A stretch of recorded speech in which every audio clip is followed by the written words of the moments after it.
भोपाल के अंदर भी होते हुए भोपाल में विभागों की समीक्षा भी करते हैं, निर्देश भी देते हैं। मेरे आपके सामने भोपाल से है, लगभग 169 करोड़ रुपए की आज सौगात दी जाएगी एमएसएमई की। देखिए समझिए, क्योंकि ऐसा बिजनेस होता है जो छोटे ही स्तर से शुरू होता है, और इस छोटे स्तर से शुरू हुए बिजनेस को और बूस्ट करने के लिए मुख्यमंत्री ने ये राशि, प्रोत्साहन राशि जो है ये वितरित करना ज़रूरी भी समझा है। इसमें निवेश और टर्नओवर सीमित होते हैं एमएसएमई जो बिजनेस होते हैं, और ये रोजगार पैदा भी करते हैं और इकोनॉमी को बूस्ट करते हैं, और यही वजह है कि अब इनको प्रोत्साहन राशि का अंतरण किया जा रहा है। और जैसे माइक्रो एंटरप्राइज जिसमें 1 करोड़ तक रुपए का निवेश किया जाता है। आज महावीर जयंती है, एक बार जयकार लगाए, बोले भगवान महावीर स्वामी की। हम सबका सौभाग्य है एमएसएमई विभाग द्वारा आयोजित स्टार्टअप अनुदान और एमएसएमई के सभी उद्यमियों को भूखंड आवंटन, हित लाभ, ऐसे कई प्रकार के अलग अलग आयामों के साथ संयोजित इस कार्यक्रम में मंच पर विराजमान माननीय मंत्री एमएसएमई श्रीमान चेतन कश्यप जी, जिनके नेतृत्व में विभाग लगातार प्रगति कर रहा है, उन्नति कर रहा है, और जहां जिसकी जैसी जरूरत है वहां वैसी दक्षता से वो काम भी कर रहे हैं। और विभाग का काम की गति के लिए प्रमाण चाहिए, तो प्रमाण इस नाते से भी मिल रहा है कि 31 मार्च कल है और आज तक पैसे बट रहे हैं। जोरदार ताली वाली बजा करके विभाग का अपने काम का, नहीं तो अन्यथा सरकारी विभागों में तो 15 मार्च बहुत हो जाता है, 1 मार्च से हाथ जोड़ने लगते कि अब हो गया, जो होना अगले साल देखना। 1 अप्रैल के बाद आपको घर बुला करके डीबीटी से पैसे दे दे, ये विभाग की आपके प्रति और आपके विभाग के प्रति परस्पर हमारी स्वच्छता भी है, हमारा समन्वय भी है और हमारा परस्पर विश्वास भी है। इसलिए महावीर स्वामी जी की जयंती को सार्थक कर रहा है। मुझे इस बात की प्रसन्नता भी है, जो जियो और जीने दो के साथ सरकार के आधार पर हर वर्ग के कल्याण के लिए, हर वर्ग को साथ लेके चलने के लिए, जहां सरकार की नीतियों में अपनी जन कल्याण की भावना छिपी रहती है, वहीं जो कहा गया उसको मैदानी हकीकत में उतारते हुए उसके अमली जामे पहनाने के लक्षण भी दिखाई देना चाहिए। और ये लक्षण दिखाई देने के ही उदाहरण है जो मैं देख रहा हूं मंच पे मौजूद। पहले तो सभी एमएसएमई, पीएस और हमारे कमिश्नर, सबके लिए जोरदार ताली वाली बजा देंगे। विनोद नायर जी के लिए भी, हमारे प्रदेश मंत्री हैं, हमारे लिए जो मैं अगर आंकड़ा देख रहा हूं तो आज लगभग 2020-21 से लेकर 2024-25 तक का अंतरिम लाभ 8 करोड़ का भुगतान भी लघु उद्योग निगम द्वारा ये किया गया है। ये मैं बधाई देना चाहूंगा। एमएसएमई के अंतर्गत 257 इकाई को 169.57 करोड़ का हित लाभ, अभी तो 170 ही हो गया, समझो बचा क्या है।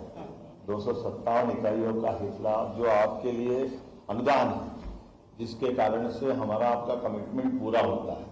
यही समय है इंडस्ट्रियों के लिए हम उनको हर प्रकार से प्रोत्साहित करें। अन्यथा मैं राज्य में अपने भी घूमता हूं और बाकी राज्यों में जाता हूं तो कई सारे इंडस्ट्री के जब पहली बार ये हम देने लगे तो कहते हैं जब ये कागज पे रहता था ये तो हमने कभी सुना ही नहीं कि हमको मिलेगा। ऐसा लगा कि सरकार के जरिए से कुछ निकालना तो बड़ा मुश्किल जाता है, ऐसा संभव नहीं रहता है।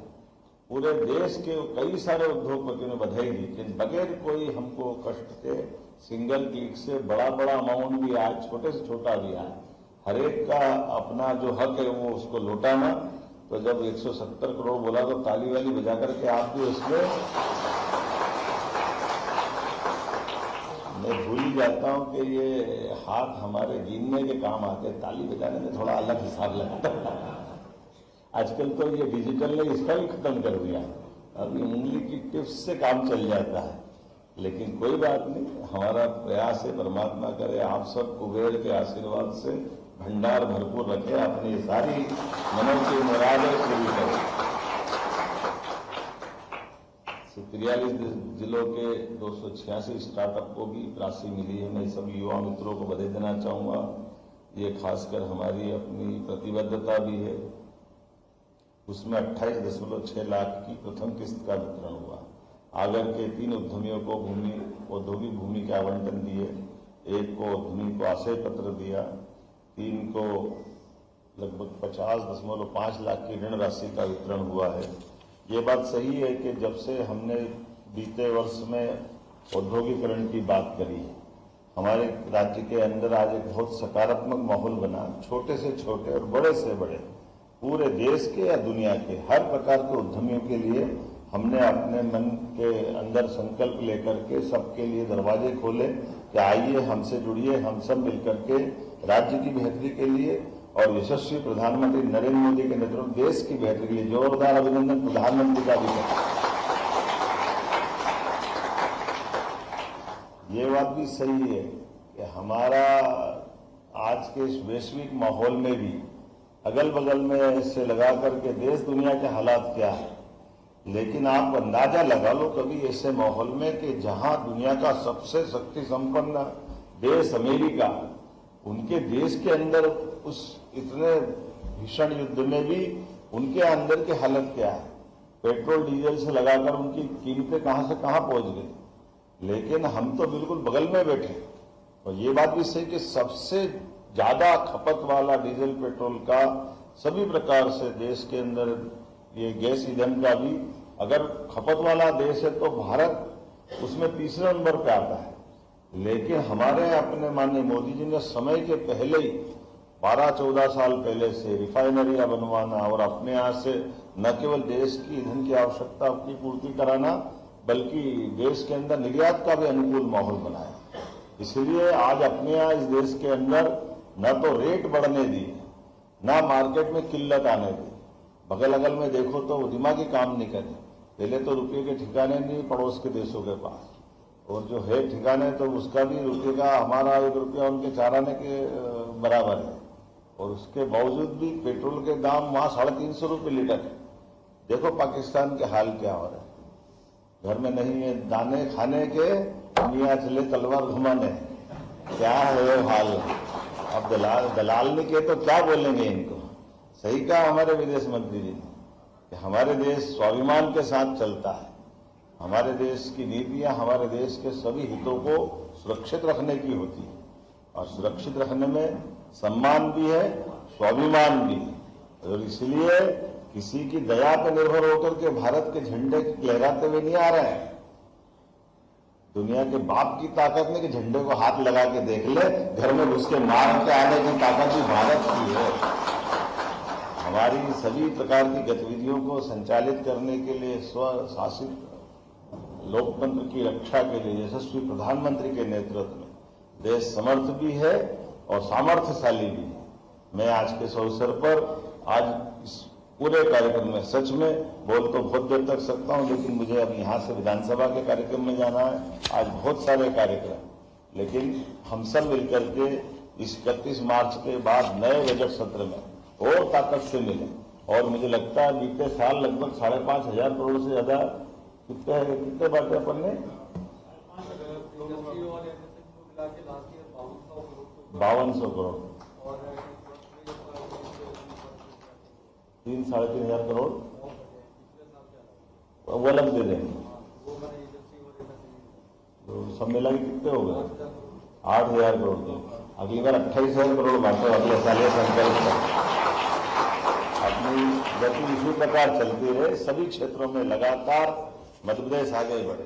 और ये उन सारे नादानों को भी जवाब जो कहते हैं कि मध्य प्रदेश के अंदर आर्थिक रूप से पता नहीं क्या कहते हैं, कौन से इंडस्ट्री की बात करते हैं, जरा ले चल के दिखाएं कि हमारा जो हमने कहा है वो करके दिखा रहा है। प्रदेश के अंदर सबसे तेज गति से निवेश भी हो रहा है। व्यापार व्यवसाय के साथ की गई प्रतिबद्धताओं के लक्षण भी दिखाई दे रहे हैं। और हमारे आधार पर लगभग 8,500 करोड़ रुपया अगर हम अपने विभिन्न प्रकार के उद्यमियों को जो हमारे कमिटमेंट के आधार पर अनुदान देने की हिम्मत रखते हैं, इसका अर्थ ये है कि हम अपनी आर्थिक रूप से उन सारे तंत्र में, इसीलिए भारत के 3 सर्वाधिक सशक्त आर्थिक रूप से वित्तीय व्यवस्था करने वाले राज्यों में मध्य प्रदेश का स्थान है। मुझे इस बात की प्रसन्नता है जिसमें भारत सरकार के पैमाने पर सब प्रकार के प्रबंधन में तेज गति से विकास भी किया है और निवेश भी किया है और खर्च की सीमा अपनी भारत सरकार की लिमिट के अंदर रख करके काम किया है। मैं आज के इस अवसर पर पुनः आपका अभिनंदन करता हूं। बहुत बहुत धन्यवाद।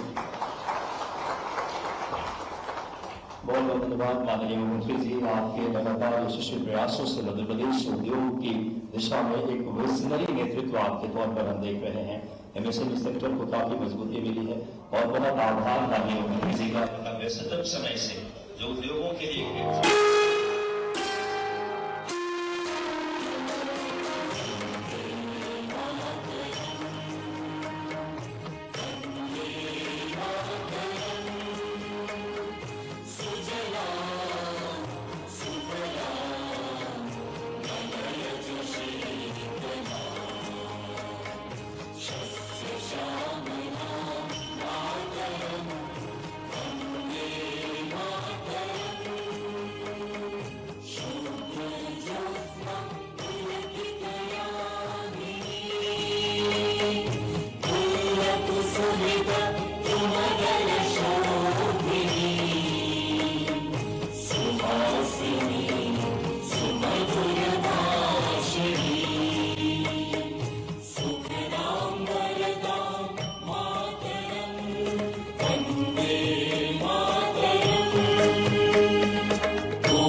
समय की इस सुंदर धारा में अब वह महत्वपूर्ण क्षण हमारे समक्ष है जब हम इस गरिमामय मंच पर विराजमान अपने विशिष्ट अतिथियों का स्वागत करें, जिन्हें हम अपने बीच पाकर गौरवान्वित महसूस कर रहे हैं। मैं आग्रह करता हूं मध्य प्रदेश विधानसभा के प्रमुख सचिव महोदय से कि वो अतिथियों का पुष्पगुच्छ से स्वागत करें। सम्मान के क्रम में सबसे पहले मैं मध्य प्रदेश के लोकप्रिय यशस्वी माननीय मुख्यमंत्री डॉक्टर मोहन यादव जी का सम्मान करने का आग्रह करता हूं। जोरदार तालियों से हम हमारे इस सम्मान कार्यक्रम को, ये कार्यक्रम कॉमनवेल्थ पार्लियामेंट्री रीजन 6 का महत्वपूर्ण कार्यक्रम है। सम्मान के अगले क्रम में राजस्थान विधानसभा के माननीय अध्यक्ष आदरणीय श्री वासुदेव देवनानी जी, राजस्थान से पधारे हैं हमारे साथ राजस्थान विधानसभा के माननीय अध्यक्ष श्री वासुदेव देवनानी जी। सम्मान के क्रम में अब हम मध्य प्रदेश विधानसभा के माननीय अध्यक्ष महोदय आदरणीय श्री नरेंद्र सिंह तोमर जी का सम्मान प्रमुख सचिव महोदय करेंगे। आदरणीय श्री नरेंद्र सिंह तोमर जी। तत्पश्चात मध्य प्रदेश के माननीय संसदीय कार्य मंत्री आदरणीय कैलाश विजयवर्गीय जी का सम्मान प्रमुख सचिव महोदय करेंगे। तत्पश्चात मध्य प्रदेश के नेता प्रतिपक्ष माननीय उमंग सिंघार जी, मैं आग्रह करता हूं प्रमुख सचिव महोदय से कि आदरणीय नेता प्रतिपक्ष माननीय श्री उमंग सिंघार जी का स्वागत करें। जोरदार तालियों से इस पूरे स्वागत कार्यक्रम को हम यहीं संपन्न करते हैं और अब हम आगे बढ़ते हैं।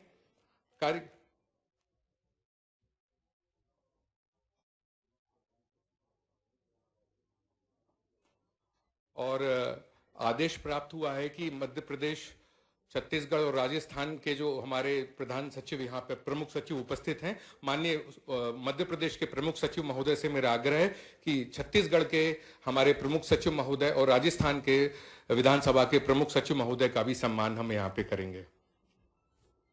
सम्मान के क्रम में हमारे दोनों प्रमुख सचिव मध्य प्रदेश, छत्तीसगढ़ और राजस्थान से जोरदार तालियों से हम इनका स्वागत करेंगे।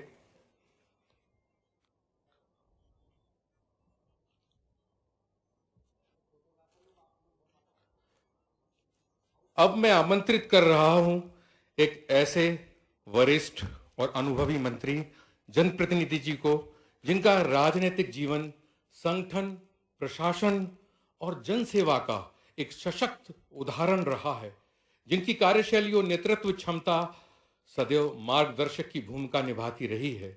मैं विनम्रता पूर्वक सादर आमंत्रित करता हूं मध्य प्रदेश के माननीय संसदीय कार्य मंत्री आदरणीय श्री कैलाश विजयवर्गीय जी को कि वे अपने स्वागत उद्बोधन प्रस्तुत करें और इस आयोजन की रूपरेखा से हम सभी को अवगत कराएं। आदरणीय श्री कैलाश विजयवर्गीय जी, जोरदार तालियों से उनका स्वागत करें।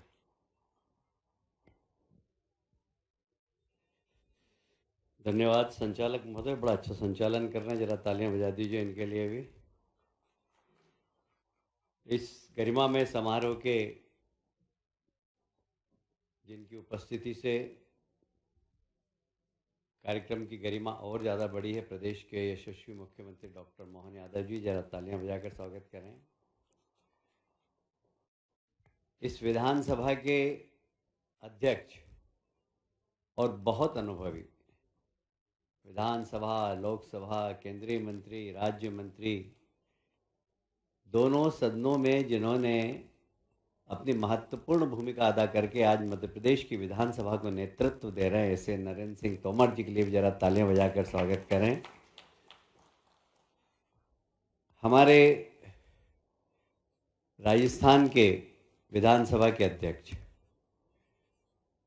एक लंबी पारी है आपके जीवन की।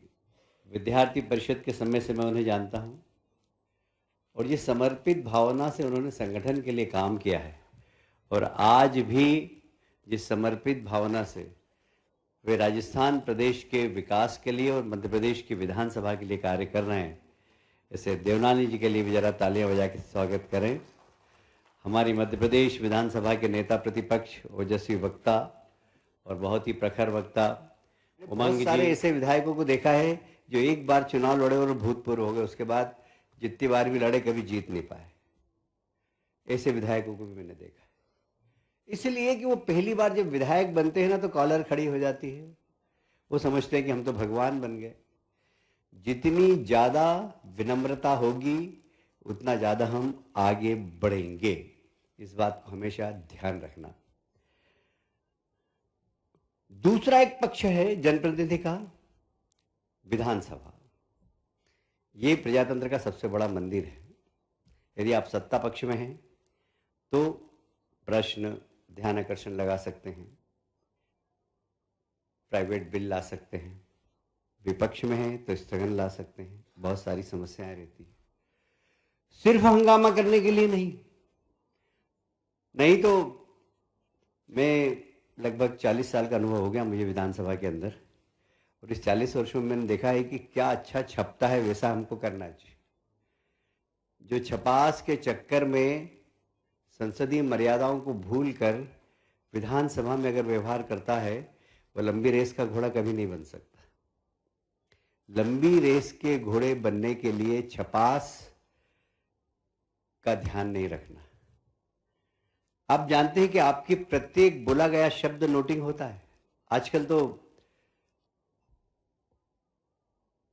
ऑडियो वीडियो सिस्टम भी चालू हो गए। आपके द्वारा कहे गए हर शब्द को वो विधानसभा के अंदर एक दस्तावेज बनता है और आने वाली पीढ़ी उसको पढ़ती है। जब हम पहली बार विधायक बनने के बाद हमने, स्वर्गीय वीरेंद्र कुमार सकलेचा जी हमारे मुख्यमंत्री थे, उन्होंने कहा कि अच्छे अगर पार्लियामेंट्रियन बनना है लाइब्रेरी में जाइए और पुराने अच्छे उन्होंने नाम दिए कुछ लोगों के, स्वर्गीय अर्जुन सिंह जी का, स्वर्गीय सुंदरलाल जी पटवा का, वीरेंद्र कुमार जी सकलेचा खुद थे वो। ये लोग अच्छे पार्लियामेंट्रियन थे। इनके भाषण जाके सुनो, पढ़ो, इनकी बहस देखो, इनसे सीखने की बात है। और हमने घंटों हम लाइब्रेरी में बैठकर, नरेंद्र सिंह जी, शिवराज जी, हम लोग बैठ के पढ़ते थे, सीखते थे। तब जाकर कहीं हमें विधानसभा में बोलने का अधिकार प्राप्त हुआ है। इसलिए इस लोकतंत्र के सबसे बड़े प्रदेश के मंदिर में हमारी भूमिका सकारात्मक होना चाहिए, चाहे हम विपक्ष में हो चाहे पक्ष में हो। सकारात्मक भूमिका बहुत ज्यादा जरूरी है। और इसलिए मित्रों, आप सब अभी अंडर 45 है, आपको बहुत दूर तक जाना है। मैं तो हमेशा कहता हूं कि 45 साल की उम्र में राजनेता को जवानी आती है, बल्कि 50-60 साल की उम्र में आती है। अभी आप किशोर अवस्था में हो, मैं ऐसा मानता हूँ। मैं कहता हूँ कि राजनेता को जवानी 60 साल में आती है, और इसलिए आप अभी किशोर अवस्था में ही हैं। और इसलिए बहुत, यहाँ राजस्थान के मित्र बैठे हैं, गुलाब चंद जी कटारिया का मैं काम देखने गया था एक बार। उदयपुर से वो जीत कर आते हैं। माननीय देवनानी जी इस बात को जानते हैं। वहाँ भीषण जल संकट हुआ करता था, अरावली पहाड़ियाँ थी, हमेशा वहाँ जल संकट रहता था। उन्होंने स्वयं ने अपनी टीम लगाकर कैसे जल संकट को समाप्त किया जाए, विधानसभा का उपयोग भी किया, अच्छे अच्छे टेक्नोलॉजिस्ट का उपयोग भी किया। और आज उदयपुर में 12 महीने सारी वाटर बॉडीज भरी रहती है। उसका श्रेय अगर जाता है तो एक जनप्रतिनिधि को, जिनका नाम है गुलाब चंद कटारिया। मैं खुद देखने गया उसको, मैंने देखा, मैंने कहा कैसे काम होता है, चाहे पक्ष में हो चाहे विपक्ष में, विपक्ष में भी रहे, पक्ष में भी रहे, बाकी सकारात्मक तरीके से अपने क्षेत्र की समस्या उठाकर और तकनीकी रूप से मुख्यमंत्री, चाहे कांग्रेस का हो चाहे बीजेपी का हो, उन्होंने जाके अपना पक्ष रखा। दोनों सरकारों ने उनकी मदद की और आज उदयपुर सबसे ज्यादा पर्यटन का राजस्थान का लोकप्रिय स्थल है। उसका श्रेय जाता है तो एक जनप्रतिनिधि गुलाब चंद कटारिया जी को जाता है।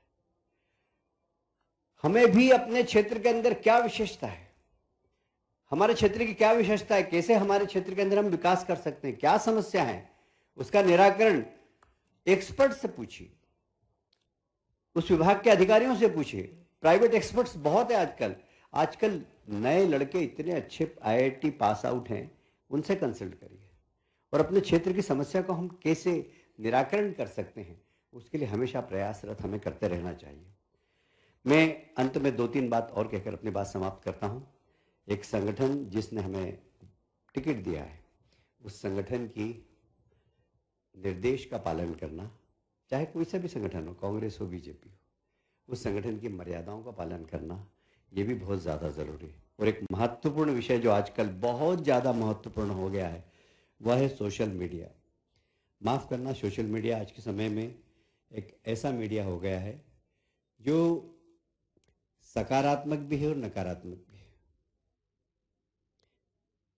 नकारात्मक में कभी कभी, एक दिन में रात को घर पे 1:30 बजे पहुंचा घर पे, और एकदम एक सोशल मीडिया में आया कि अमेरिका के ऊपर ईरान ने मिसाइल चला दी। मैंने डिस्टेंस बहुत है, कैसे चल सकती है। मैंने पूरा सोशल मीडिया छान मारा, ट्रंप की अकड़ खत्म, मैं 3 साढ़े 3 बजे तक जगता रहा। मैंने कहा कहाँ पर हो? एक ने न्यूसेंस करा, मेरी 2 घंटे की नींद खराब कर दी। भाई अमेरिका के ऊपर अगर मिसाइल जाकर गिरेगी तो क्या होगा? तो सोशल मीडिया नकारात्मक भी है, सकारात्मक भी है। हमारा सोशल मीडिया की टीम हमारी बहुत सकारात्मक होना चाहिए, बहुत इन्फॉर्मेटिव होना चाहिए, बहुत पॉजिटिव होना चाहिए। लूज कर जाए इसको तो टिकट दो भाई। मैंने ऐसे जनप्रतिनिधि देखे हैं और इसलिए मित्रों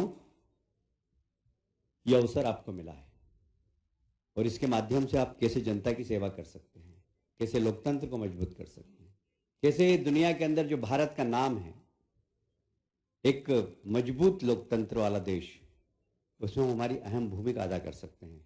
इस दिशा में सोचते रहिए, चलते रहिए, काम करते रहिए। ईश्वर आपको शक्ति दे। बहुत बहुत धन्यवाद। भारत माता की जय। बहुत बहुत धन्यवाद आदरणीय मंत्री महोदय। आपके विचारों ने विषय को अत्यंत व्यवहारिक और अनुभवपूर्ण दृष्टिकोण से हमारे सामने रखा है। निश्चित ही आपका वक्तव्य हम सबके लिए अत्यंत उपयोगी सिद्ध होगा। अब इस कार्यक्रम के उस महत्वपूर्ण चरण में हम सब लोग पहुंच चुके हैं जब मैं आमंत्रित करने जा रहा हूं मध्य प्रदेश के उस ऊर्जावान नेतृत्व को जिनके मार्गदर्शन में प्रदेश विकास, सुशासन और जन कल्याण की नई ऊंचाइयों की ओर अग्रसर है, जिनकी कार्यशैली में परंपरा और प्रगति का सुंदर समन्वय देखने को मिलता है। मैं सादर आमंत्रित करता हूं मध्य प्रदेश के यशस्वी और माननीय मुख्यमंत्री आदरणीय डॉक्टर मोहन यादव जी का, और वे अपने प्रेरक उद्बोधन से हम सभी का मार्गदर्शन करेंगे। आदरणीय डॉक्टर मोहन यादव जी, जोरदार तालियों से हम उनका यहां पे स्वागत करेंगे। युवा विधायक सम्मेलन के आज के इस बहुत गरिमापूर्ण और संसदीय परंपरा का तो ये अद्भुत आज उदाहरण है। माननीय मंच पर विराजमान हमारे दूरदर्शी और लंबे समय से अलग अलग सभी दायित्वों का निर्वहन कर चुके माननीय विधानसभा अध्यक्ष माननीय नरेंद्र सिंह तोमर जी, समादरणीय राजस्थान विधानसभा के हमारे शिक्षा मंत्री, 5 बार के विधायक, कई दायित्वों का विद्यार्थी परिषद काल से निर्वहन करने वाले माननीय देवनानी जी, हम सबके बड़े भाई और लंबा संसदीय जीवन, महापौर, पार्षद और हमारे कई विभागों का सफलता के साथ संचालन करते स्थानीय शासन और अभी संसदीय कार्य मंत्री माननीय कैलाश जी भाई साहब, हमारे मित्र और अपनी कार्यशैली से काम के गंभीरता के आधार पर आदिवासी अंचल से निकल करके भी अपनी अच्छी पहचान बनाने वाले मेरे मित्र व नेता प्रतिपक्ष माननीय उमंग सिंगार जी, इस अवसर पर छत्तीसगढ़, राजस्थान, मध्य प्रदेश के हमारे सभी अधिकारीगण और प्यारे युवा विधायक बंधुओं, बहनों भी, भगिनी, मैं लोकतंत्र के साथ मध्य प्रदेश और देश का संदर्भ अगर देखता हूं तो हमारा ये आधुनिक समय का लोकतांत्रिक जो स्वरूप दिखाई देता, कई अर्थ में कभी कभी गलत फहमी में भी हम मान लेते कि यूरोपीय देशों से, पश्चिमी देशों से आता है। मूलतः ये हमारा अपना नैसर्गिक गुण है और ये नैसर्गिक गुण युगों युगों से, आज भी दुनिया का कोई ऐसा देश नहीं है जो इतनी परस्पर विविधता के बावजूद भी अनेकता में एकता, भारत की विशेषता, ये जो लक्षण दिखाई देता है, मत भिन्नता की भी हमारी पुरानी परंपरा है और ऐसा कोई देश नहीं है कि मत भिन्नता को भी विचारों की शक्ति से बार बार पूरे देश को परिवर्तित कर दे। ऐसे कई दौर के अंदर भारत ने अपने अतीत के काल को देखा होगा। एक समय आया 2500 साल पहले गौतम बुद्ध के विचारों के कारण से पूरा देश एक अलग दौर में चला गया। दुनिया के अंदर आज भी बौद्ध देश की जो पहचान है वो हमारे विचारों की प्रवाह के कारण से ही थी। महात्मा बुद्ध ने वैसे तो भगवान विष्णु के अवतार उनको भी मान लिया, लेकिन 1400 साल पहले शंकराचार्य खड़े हुए, उन्होंने फिर विचारों की परंपरा से पूरे देश को बदल दिया। कहीं दूसरा कोई तरीका नहीं, लेकिन अपने विचारों के आधार पर, तर्क शक्ति के आधार पर, शास्त्रार्थ के आधार पर, और शास्त्रार्थ में भी कितनी पवित्रता है। पति पत्नी के साथ एक विद्वान पति से जब शास्त्रार्थ कर रहे हैं तो शास्त्रार्थ में भी निर्णायक किसको बना रहे हैं? उनकी पत्नी विदुषी को, कि कोई बात नहीं, हम दो ही शास्त्रार्थ करेंगे, लेकिन निर्णायक कौन बनेगा? जिससे विरोधी दल का जो जिससे शास्त्रार्थ कर रहे हैं उनकी पत्नी को निर्णायक बना रहे हैं, और वो भी निर्णय देने में कितनी पवित्रता का। तो ये उनकी जड़ें भारत से जुड़ी हुई है, ये अपने देश की विशेषता है कि यहाँ विचारों की अभिव्यक्ति को लेकर के कितनी गहराई से सोचा जाता है। और इसी परंपरा में विक्रमादित्य काल पे चले जाएंगे, राजा राम तक चले जाएंगे, भोज काल तक जाएंगे, हर काल हर युग में हर समय सवाई मानसिंह हमारे राजस्थान पे हम जाएंगे। और ये उनके लिए नहीं, महाराणा प्रताप से लेकर सभी लोगों ने अपने मूल्यों को लेकर के, देश की आवश्यकताओं को लेकर के, देश की काल परिस्थिति को लेकर के, और इसीलिए जब अंग्रेज देश छोड़ के जा रहे थे तो उन्होंने बहुत सारे षड्यंत्र करके इतनी सारी रियासतों को फ्री कर दिया, और ऐसा मान लिया था कि हमारे जाते ही, जैसे अफ्रीका और बाकी जगह उनने माना था भारत में ऐसा हो जाएगा। लेकिन मुझे इस बात की प्रसन्नता है कि उनके तमाम षड्यंत्रों के बावजूद भी, भले ही देश का बंटवारा भी कर दिया उनने, लेकिन हमारे देश के अंदर लोकतंत्र की जड़ों की मजबूती थी कि आज हम अपने इस देश के, दुनिया के सबसे बड़े लोकतांत्रिक देश के नाते से अपनी पहचान बना रहे हैं। आज विश्व की महाशक्तियों में हमारा स्थान है, लेकिन इस स्थान में हमारे लोकतंत्र की विशेषता कैसी है, दूसरे लोकतंत्र वाले भी हमसे सीख रहे हैं। ऐसे में युवा विधायकों को लेकर के माननीय कैलाश जी भाई साहब ने कहा है कि हम चुने हुए जनप्रतिनिधि हैं और लंबी विरासत है, उस विरासत के लोकतंत्र को गौरवान्वित करने के लिए हमारी दोहरी जवाबदारी भी है। आप भाग्यशाली हैं कि आप कम उम्र में आ गए, अच्छी बात है, लेकिन इसके आधार आप भी जानते हैं कि जनता के साथ हमारा संबंध कैसा बना रहे।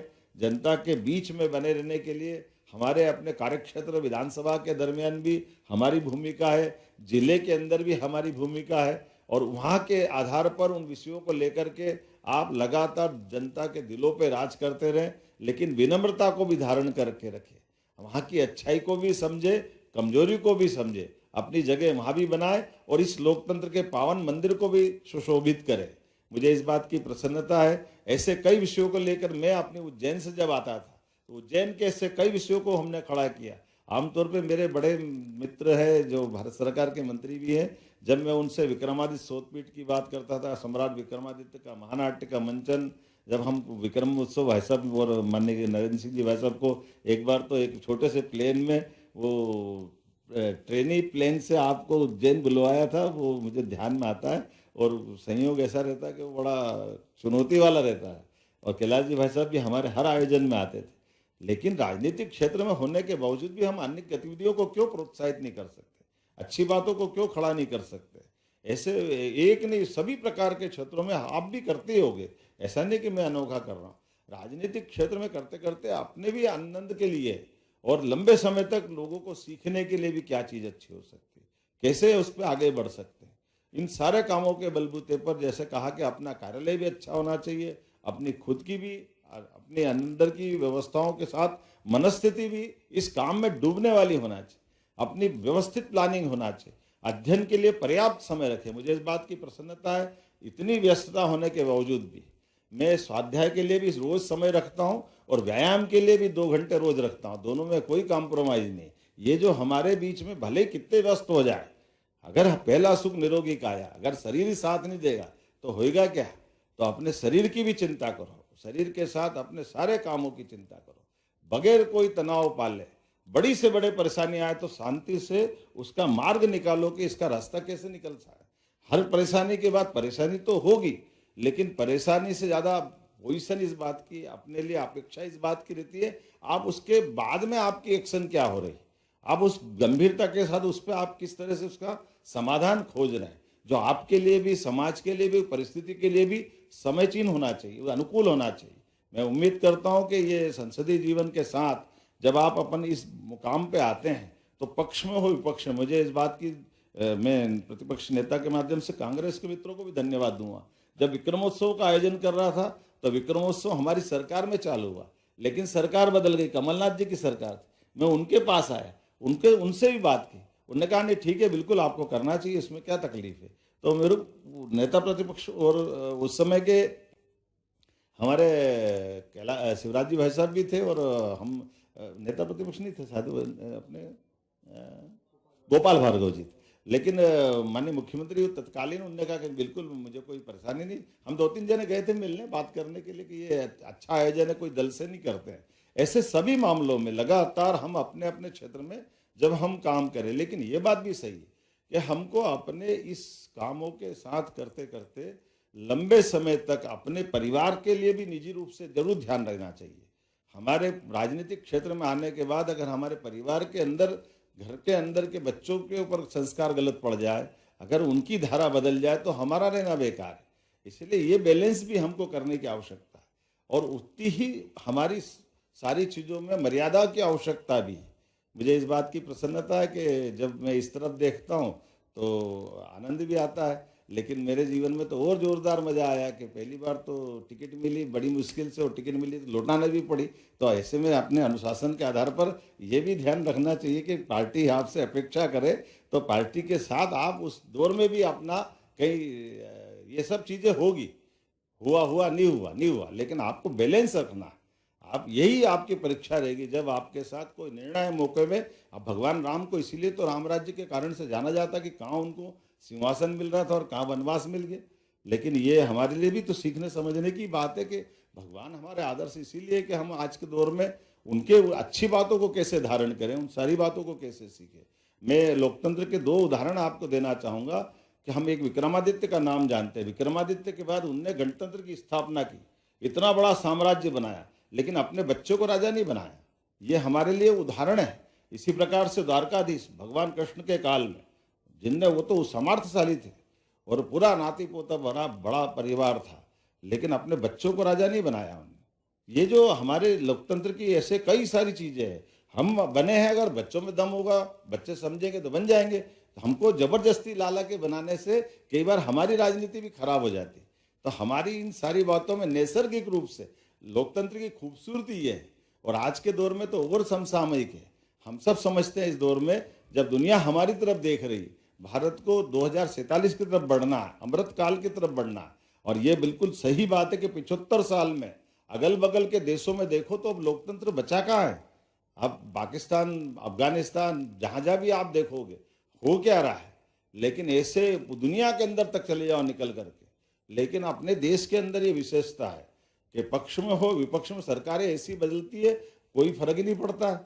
इतना बड़ा देश है, लेकिन सरलता के साथ माननीय 14 के पहले सरकार की स्थिति, अटल जी की पहले सरकार, और अटल जी की सरकार तो मतलब उतने कम समय में 3 बार जिस प्रकार से बदली, एक वोट के कारण सरकार चली गई। इसलिए जो सच में अटल जी के शब्दों में अगर कहा जाए तो उन्होंने कहा ये बात सही है कि दल बनेंगे, दल बिगड़ेंगे, पार्टियां आएगी, पार्टियां जाएगी, लेकिन लोकतंत्र रहना चाहिए, देश रहना चाहिए। इसी भाव के आधार पर मेरी आपको सबको शुभकामना, बधाई, बहुत बहुत धन्यवाद। बहुत बहुत शुक्रिया माननीय मुख्यमंत्री महोदय जी। आपके विचारों ने इस सम्मेलन के उद्देश्य को एक नई स्पष्टता और ऊर्जा प्रदान की। निश्चित ही आपका मार्गदर्शन तीनों राज्यों के युवा विधायकों के लिए प्रेरणा और दिशा दोनों का कार्य करेगा। अब मैं आमंत्रित करने जा रहा हूं लोकतंत्र के उस महत्वपूर्ण स्तंभ को जो सदन में सशक्त विपक्ष की भूमिका निभाते हुए जनहित के मुद्दों को प्रभावी ढंग से प्रस्तुत करते हैं, जिनकी स्पष्टता